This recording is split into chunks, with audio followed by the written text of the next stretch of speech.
सभी को क्रांतिकारी जय भीम, नमो बुद्धाय, जय संविधान, जय मान्यवर साहब का श्रीराम जी। सभी महापुरुषों को नमन करते हुए सभी साथियों को स्वतंत्रता दिवस की बहुत बहुत शुभकामनाएं, बहुत बहुत बधाइयां।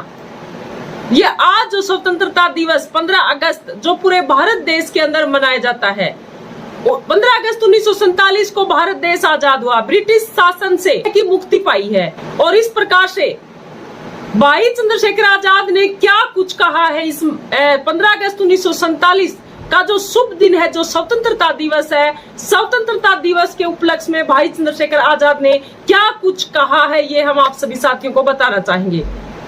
15 अगस्त 1947 को भारत आजाद हुआ और इस प्रकार से भाई चंद्रशेखर आजाद का कहना है कि भारत आजाद होने के बाद 15 अगस्त 1947 को भारत आजाद की घोषणा तो कर दी गई, लेकिन कितने दलित, शोषित, वंचित समाज के लोग, गरीब समाज के लोग, महिलाएं इस देश के अंदर आजाद हो पाई।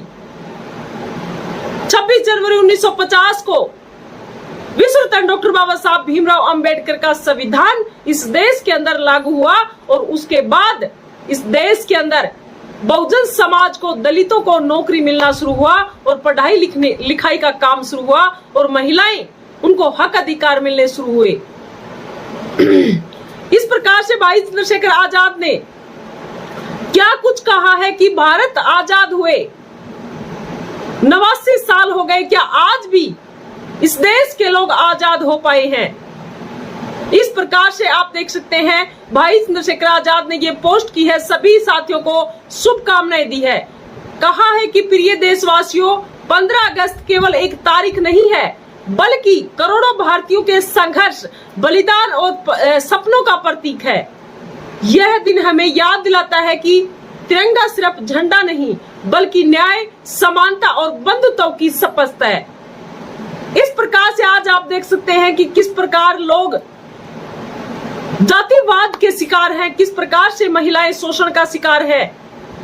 इस देश के अंदर हिंदू मुस्लिम हो रहा है, तो क्या आप सोच सकते हैं कि इस देश के अंदर लोग स्वतंत्र हैं? गरीबों का किस प्रकार से हक अधिकार छीना जाता है, गरीबों को किस प्रकार से शिक्षा से वंचित किया जा रहा है। स्वतंत्रता का मतलब होता है कि सभी को समानता का अधिकार हो, समता का अधिकार हो, बंधुत्व का अधिकार हो, भाईचारे का अधिकार हो, सबको अपने अपने मनपसंद काम करने का अधिकार हो। लेकिन इस देश के अंदर भारत स्वतंत्र होने के बाद भी, इस देश के अंदर आज भी जो वर्तमान के अंदर जो सरकारें हैं, वो मनुस्मृति को लागू करना चाहती है। वो मनुस्मृति जिन्होंने इन महिलाओं को मजबूर किया, सती प्रथा होने पर मजबूर किया, इन महिलाओं को विधवा होने पर किस प्रकार से शोषण का शिकार बनाया जाता था, छोटी छोटी बच्चियों के साथ जो बड़ी जाति के लोग किस प्रकार से उनका शोषण करते थे और जाति के आधार पर काम बांटा गया कि आप अगर इस जाति के हो तो आपका ये काम है, आपका ये काम है। और इस देश के अंदर इतनी हजार जातियां बनाकर, 7000 से भी ज्यादा जातियां बनाकर लोगों का आपस के अंदर भाईचारा खत्म करने का काम किया। आप देखोगे एक जाति के अंदर से भी इतनी जातियां निकाल दी गई कि ये लोग एक ना हो सके।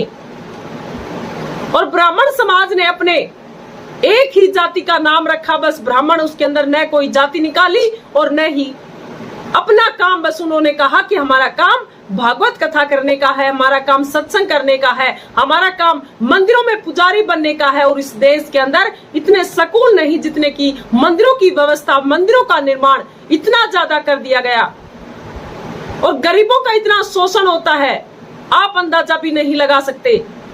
ये तो सोशल मीडिया एक ऐसा माध्यम है जिसके माध्यम से आप पूरे भारत की, देश विदेश की खबरों को आप देख सकते हैं। बाकी टीवी, अखबार, ये सभी के सभी मनवादी लोगों के हैं, ये आपको गरीबों की खबरें कभी नहीं दिखाएंगे। तो आज का जो वर्तमान का जो टाइम है, वो किस प्रकार से भारत आजाद होने के बाद भी क्या भारत देश की जनता आजाद है? क्या भारत देश की जनता को वो हक अधिकार मिल रहे हैं? तो भाई चंद्रशेखर आजाद ने कहा कि हमारी आजादी अधूरी है जब तक इस देश के अंदर आखिरी इंसान भी भय और भेदभाव से मुक्त होकर सम्मान के साथ न जी सके। भाई चंद्रशेखर आजाद ने कहा कि लोगों को आजादी मिली होगी, लेकिन दलित, शोषित, वंचित समाज, गरीब और मुस्लिम समाज और महिलाएं वो आज भी डर के साए में जिए हुए आपको दिखाई देंगे। तो उनकी आजादी बिल्कुल अधूरी है। तो उनको आजादी कैसे मिले? उनको आजादी मिले इस देश के अंदर 85% जो लोग हैं वो भाईचारा बना के रखे और आपस के अंदर, जो आपने देखा होगा विश्व रत्न डॉक्टर बाबा साहब भीमराव अंबेडकर ने आपको वोट का अधिकार दिया, लेकिन आज आपकी वो ताकत भी छीनी जा रही है। अगर आपके हाथों से ये वोट की ताकत निकल गई तो आप स्वतंत्र तो छोड़िए, आपको जीने का भी अधिकार नहीं होगा। यहाँ पर वही लोग रहेंगे जो लोग यहाँ के न तो आदिवासी हैं, यहाँ के न तो मूल निवासी हैं। उन मूल निवासियों को खत्म कर दिया जाएगा और वो लोग यहाँ पर राज करेंगे। तो इसी प्रकार से विश्व रत्न डॉक्टर बाबा साहब भीमराव अंबेडकर के द्वारा जब इस देश के अंदर संविधान लागू हुआ, तब इस देश के अंदर दलितों को, शोषित वंचित समाज को और महिलाओं को हक अधिकार मिलने शुरू हुए, नौकरियों के अंदर हिस्सा मिलना शुरू हुआ। तो ये हमारे महापुरुषों ने हमें जो हक अधिकार दिलाए, इनको हम किस प्रकार से देख रहे हैं? आज जो वर्तमान के अंदर उन महापुरुषों की जो सरकारें हैं वो क्या कर रही हैं? जिन महापुरुषों ने अपने पूरा जीवन संघर्ष करके, अपने बच्चों को कुर्बान करके, अपनी घर गृहस्थी को कुर्बान करके किस प्रकार से अपने समाज को हक अधिकार दिलाए, संविधान दिया इस देश को, और वहीं उन्हीं की पार्टियां किस प्रकार से आज जब विश्व रत्न डॉक्टर बाबा साहब भीमराव अंबेडकर का दिया हुआ संविधान की वजह से जो वोट का अधिकार है वो छीना जा रहा है, और उन लोगों को कोई फर्क नहीं पड़ता, उन नेताओं को कोई फर्क नहीं पड़ता। आज कांग्रेस पार्टी को बुरा बताया जाता है, लेकिन कांग्रेस पार्टी लोकतंत्र को बचाने के लिए बाबा साहब भीमराव अंबेडकर के दिए हुए संविधान की वोट की ताकत को आज समझ पा रही है। आज वो रोडों के ऊपर है, संसद से लेकर चुनाव आयोग तक किस प्रकार से यात्रा निकाली जा रही है, वो लोग किस प्रकार से रोडों के ऊपर है। प्रोफेसर रतनलाल ने कांग्रेस पार्टी को ज्वाइन किया है, और उससे पहले भी कई लोगों ने जो बहुजन समाज के, जिन्होंने पूरा जीवन बहुजन समाज के अंदर समर्पित कर दिया, बहुजन समाज को जगाने के लिए समर्पित कर दिया, उन्होंने कांग्रेस पार्टी को ज्वाइन किया है। अब लोगों को जलन होती है कि कांग्रेस पार्टी को क्यों ज्वाइन किया, बहुजन समाज पार्टी को ज्वाइन कर लेते, भाई चंद्रशेखर आजाद की पार्टी को ज्वाइन कर लेते। देखिए, हम आपको याद दिला दे कि जब लोकसभा के जब चुनाव थे, तब एक तरफ तो संविधान को बचाने का काम किया जा रहा था और दूसरी तरफ संविधान को खत्म करने का काम किया जा रहा था। और बहन कुमारी मायावती जी गठबंधन के अंदर नहीं आई। अगर बहन कुमारी मायावती जी गठबंधन के अंदर आती तो उत्तर प्रदेश का हुलिया ही चेंज हो जाता। तब जाकर लोग ये सोचते कि वास्तव में जो महापुरुषों की जो पार्टियां, जिन्होंने महापुरुषों के नाम पर जो पार्टियां बनाई है, वो पार्टी वास्तव में संविधान को बचाना चाहते हैं। वो पार्टियां वास्तव में उन गरीब शोषित महिलाओं का, मुसलमानों का हक अधिकार दिलाना चाहते हैं। वास्तव में बाबा साहब भीमराव अंबेडकर जैसे महान महापुरुषों का मिशन आगे बढ़ाना चाहते हैं। उस टाइम पे सभी के सभी लोग, जो बहुजन समाज के लोग और जो इंडिया गठबंधन के अंदर जो पार्टियां थी, वो संविधान बचाने का काम कर रही थी। और लोग इतने जागरूक, बहुजन समाज के लोग इतने जागरूक, उन्होंने मीटिंगें करनी शुरू कर दी और कहा कि बीएसपी पार्टी को तो हम बाद में वोट दे लेंगे, लेकिन आज का जो टाइम है वो संविधान बचाने का टाइम है। वो संविधान को किस प्रकार से ये लोग खत्म करना चाहते हैं, आज संविधान के साथ खड़ा होने का टाइम है, संविधान की रक्षा करने का टाइम है। इसी प्रकार से आज का जो वर्तमान का भी जो टाइम है, वो किस प्रकार से लोग जो बड़े बड़े प्रोफेसर हैं, जिन्होंने पूरा जीवन अपना बहुजन समाज को समर्पित कर दिया, बहुजन समाज को जगाने में लगा दिया, आज वो कांग्रेस पार्टी क्यों ज्वाइन कर रही हैं? तो ये सोचनीय विचारणीय बात है। लेकिन आप सभी सोचोगे तो कांग्रेस पार्टी के द्वारा भी जिस प्रकार से जो आज भारतीय जनता पार्टी जो काम कर रही है, संविधान को खत्म करने का काम कर रही है, कांग्रेस पार्टी का जब राज था तो कभी भी संविधान की तरफ उंगली उठाकर भी नहीं देखा। संविधान के अंदर जो दिए गए हक अधिकार, वो दलितों को सभी के सभी अधिकार मिले। राजीव गांधी जी के द्वारा SC/ST एक्ट बनाया गया, आज भारतीय जनता पार्टी के द्वारा वो SC/ST एक्ट भी खत्म किया जा रहा है। तो मेरा कहने का भाव ये है, मेरे कहने का मतलब ये है कि हमने एकजुट होकर खड़ा होना पड़ेगा। अगर कांग्रेस पार्टी संविधान को बचाने के लिए रोडों के ऊपर है तो हमने उसी पार्टी के साथ खड़ा होना पड़ेगा। और भाई चंद्रशेखर आजाद अगर वास्तव में संविधान को बचाना चाहते हैं, अगर वास्तव में महापुरुषों के मिशन को आगे बढ़ाना चाहते हैं, तो इंडिया गठबंधन के अंदर भाई चंद्रशेखर आजाद को आना पड़ेगा। अकेले भाई चंद्रशेखर आजाद इस देश के अंदर इन मनवादी लोगों से नहीं जीत सकते हैं।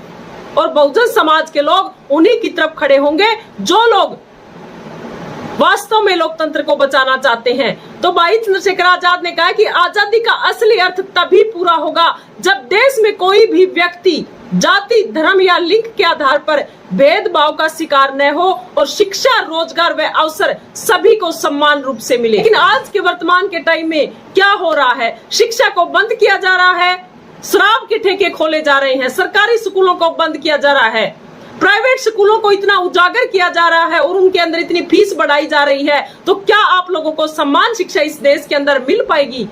ये सोचनीय विचारणीय बात है।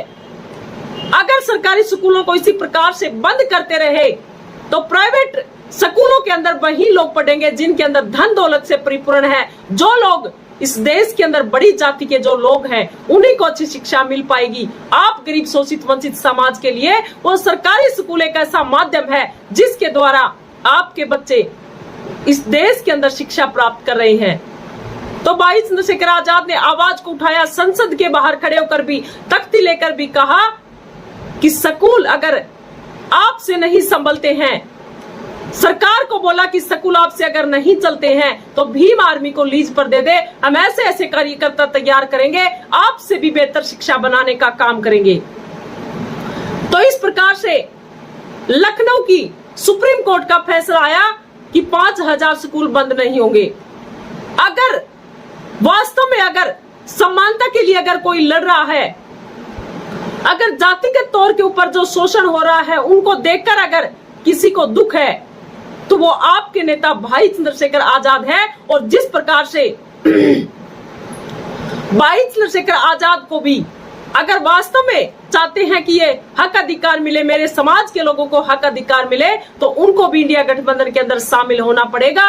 अकेले भाई चंद्रशेखर आजाद इन लोगों से नहीं जीत सकते हैं, ये आप लोगों को समझना पड़ेगा। ये जनता उन्हीं के साथ है जो लोकतंत्र बचाने का काम कर रहे हैं। विश्वरत्न डॉक्टर बाबा साहब भीमराव अंबेडकर जी ने जो हमें वोट का अधिकार दिया, आज वो वोट का अधिकार आपसे छीना जा रहा है। जिस वोट के अधिकार से आप लोगों को संसद के ताले खोले जाते हैं, आपके लिए इस देश के अंदर मुख्यमंत्री बनना होता है और आप इस देश के अंदर प्रधानमंत्री बन सकते हैं, राष्ट्रपति बन सकते हैं, इस देश के अंदर आपकी सरकार लागू कर सकते हैं, आपका शासन स्थापित हो सकता है। और वही वोट की ताकत को किस प्रकार से साइड में किया जा रहा है। आज रोडों के ऊपर कांग्रेस पार्टी और तमाम सपा पार्टी के लोग और इंडिया गठबंधन के लोग किस प्रकार से रोडों के ऊपर है। तो हमने ये देखकर बड़ा आश्चर्यचकित हुआ और बड़ा दुख हुआ कि जब इंडिया गठबंधन के लोग जो इस प्रकार से रोडों के ऊपर है और उनके साथ एक भी नीले गमछे का व्यक्ति, कार्यकर्ता उनके साथ दिखाई नहीं देता है। क्या उन लोगों को चिंता नहीं है कि अगर आपके साथ क्या हो रहा है, इतना बड़ा धोखा हो रहा है और आपके वोटों को अगर खत्म कर दिया गया तो फिर आपके साथ क्या होगा? बैठे रहना अपनी पार्टियों को लेकर, कोई नहीं पूछने वाला। इस देश के अंदर वही मनुस्मृति लागू होगी जो मनुस्मृति बाबा साहब भीमराव अंबेडकर के संविधान से पहले इस देश के अंदर लागू थी। आपको 15 अगस्त 1947 के बाद आपको आजादी नहीं मिली, आपका तो वही शोषण आज भी हो रहा है। आज भी शोषण उस संविधान से पहले भी हो रहा था। इस देश के अंदर अगर आजादी मिली है तो इस देश के अंदर हमारे महापुरुषों की जो देन है, संतों गुरुओं की जो देन है, इस बहुजन समाज के अंदर जो जन्मे महापुरुष, उनका जो संघर्ष है, उनका जो बलिदान है, जो संविधान हमारे महापुरुषों ने दिया, उनकी बदौलत आप लोगों को आजादी मिली है। इस देश के अंदर करोड़ों लोगों, शोषित वंचित समाज, दलित समाज, यहाँ की महिलाएं, यहाँ का मुस्लिम समाज, उनको आजादी मिली है। भाई चंद्रशेखर आजाद ने कहा कि इस पावन अवसर पर हम एक शपथ लेंगे। क्या शपथ लेंगे? कि हम अत्याचार, भेदभाव और अन्याय के खिलाफ डटकर खड़े रहेंगे और एक न्यायपूर्ण भारत के लिए संघर्ष है वो हमारा जारी रहेगा। उस संघर्ष को हम ही छोड़ेंगे नहीं। जब तक हमें हमारे हक अधिकार, जब तक हमें इस देश के अंदर हमारा राज न आ जाए, तब तक हम इस देश के अंदर हमारा संघर्ष है वो जारी रखेंगे। आप सभी को स्वतंत्रता दिवस की बहुत बहुत बधाई और मंगल कामनाएं। भाई चंद्रशेखर आजाद ने आप सभी को बहुत बहुत बधाइयां दी हैं, मंगल कामनाएं दी हैं। तो इसी प्रकार से आप सभी साथी मिलकर एकजुट होकर इस देश के अंदर खड़े हो जाइए अपने हक अधिकारों के लिए। और आप लोग स्वतंत्र तभी हो सकते हैं जब आपके महापुरुषों का दिया हुआ संविधान इस देश के अंदर लागू है, न अन्यथा आप लोगों को कभी भी स्वतंत्रता नहीं मिल सकती। और एक बार अगर आपके हाथों से ये वोट का अधिकार चला गया, दोबारा आपके हाथों में वोट का अधिकार कोई नहीं देने वाला। वो महान महापुरुष चले गए आपको राह दिखाकर, आपको हक अधिकार देकर। अब आप कितना अपना हक अधिकार बचा रहे हैं वो आप लोगों को देखना होगा और आप लोग भी सोच सकते हैं। तो इसी प्रकार से भाई चंद्रशेखर आजाद और तमाम सभी पूरे भारत के देश करोड़ों देशवासियों को 15 अगस्त की स्वतंत्रता दिवस की बहुत बहुत शुभकामनाएं। पूरी वीडियो को लेकर आप सभी साथियों की क्या राय है कमेंट करके अपनी प्रतिक्रिया जरूर दें। सभी को क्रांतिकारी जय भीम।